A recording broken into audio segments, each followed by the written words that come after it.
I was one of the best personal trainers of my era. Waitlist, full books, people queuing up. And then I opened up a gym and I nearly lost everything. A young family.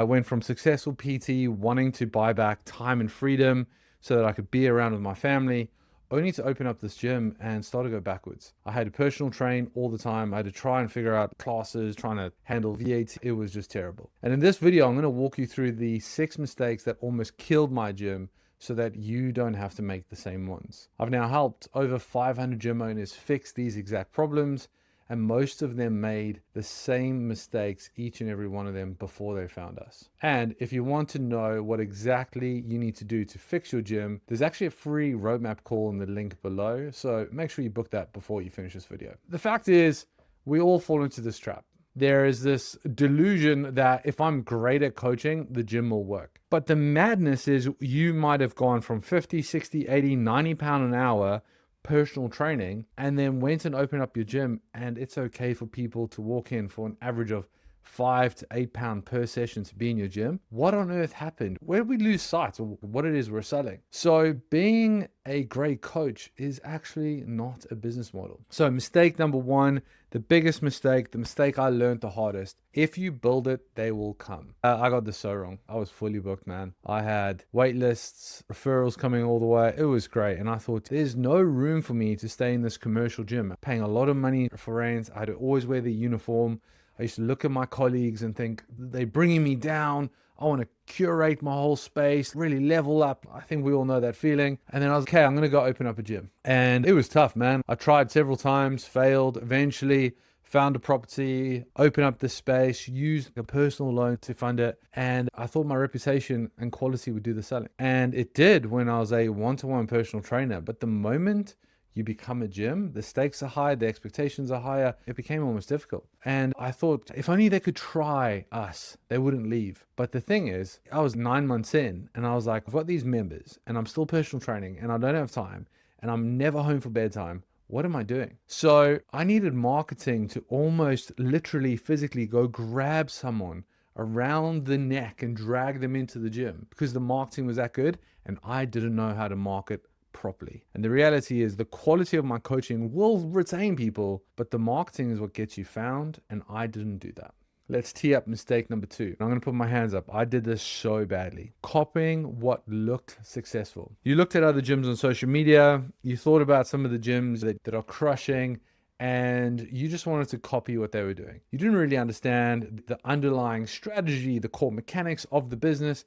Hell, you didn't even know if the business actually made sense.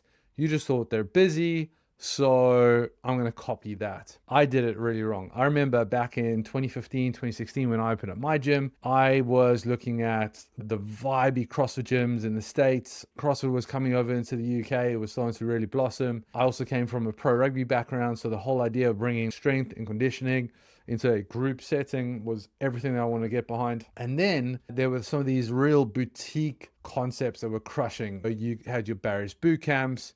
You had something in the States called Tone House, which was crushing. You had things in South Africa, where I'm from, called Sweat 1000. All these different boutiques. And I was like, I'm going to have a little bit of this, going to have a little bit of this, going to have a little bit of this.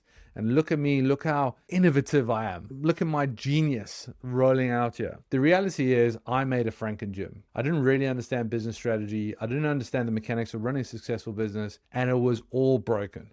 It was all broken. So in the Gym Owner Network, we call this a Franken gym, literally bolted on versions of multiple different things. But the bottom line is, if you still have to do what I did, which was personal train in all the other hours that I wasn't teaching classes or trying to lead the business, whatever, just so I can make enough money to live off. The groups were keeping the lights on, but I couldn't actually pay the bills. I didn't have a life. I could definitely not afford to go on holiday, which then means I was splitting my focus between 2 different income streams, and neither one was actually the thing that was going to help me really grow this business. And the whole point of going from PT to gym owner was that I could impact more lives, that I could build a more sustainable business, and that I could actually provide for my family. But the bottom line is, I couldn't do any of that shit because it was absolutely broken. And you just can't scale 2 things at once. It's like trying to chase two rabbits or two foxes at the same time. It's almost impossible. Mistake number 4. So we all did this. Building a team of mercenaries.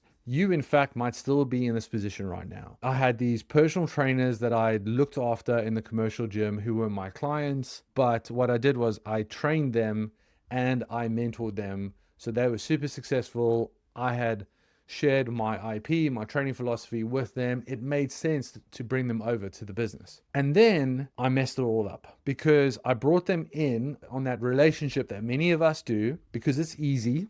You can personal train you for free as long as you give me 8 to 10, 12 hours of coaching a week for the classes. The problem with that is we are literally making them chase 2 rabbits at once. Their income wasn't tied to the success of their coaching quality in the classes. I couldn't scale the quality. I couldn't invest into their quality. They had no meaning or desire to actually get better at that. It was just a means to allow them to run their PT business out of that space.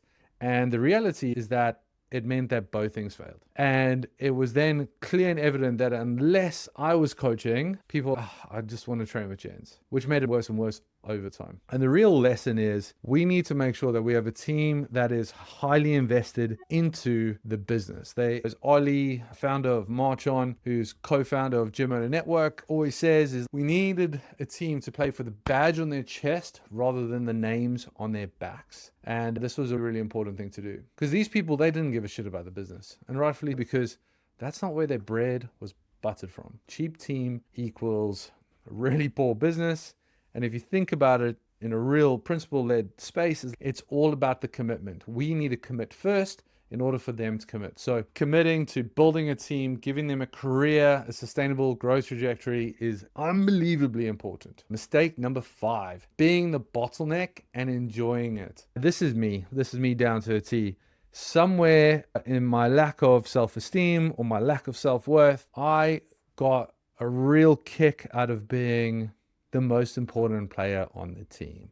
The MVP, the gym owner, the coach, the salesperson. When people, Jens, you're so busy. Obviously, that's not what I'm saying. But the reality is deep down inside, you're actually enjoying it. You want to be the bottleneck.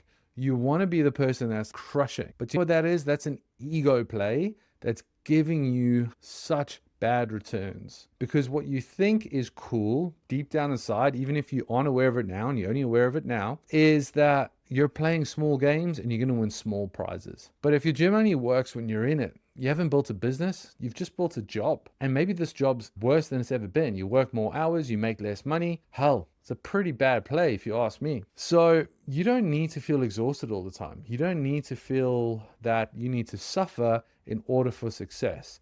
Unfortunately, I felt like that for a very long time. And it took me a long time to realize that actually it was the self-deprecating kind of means in which I was moving along, and it was absolutely pointless. So yeah, don't do that. Don't do that. But being the bottleneck isn't about loyalty. It's not about you suffering in front of your members in order to show success or be worthy of success. It's just a ceiling, and it's a ceiling that you've built hard for yourself. Mistake number 6, avoiding the numbers. I'm super passionate. I love coaching.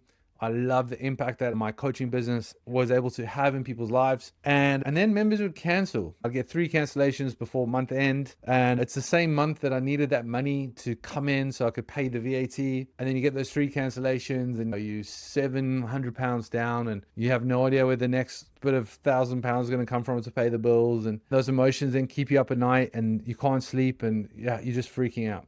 I've been there. I've 100% been there. The only bit of data I looked at was at the end of the financial year, which is then 6 months later when you sit down with an accountant, they show you the numbers and then, oh yeah, do you remember 2022 to 2023 year? This is what you did.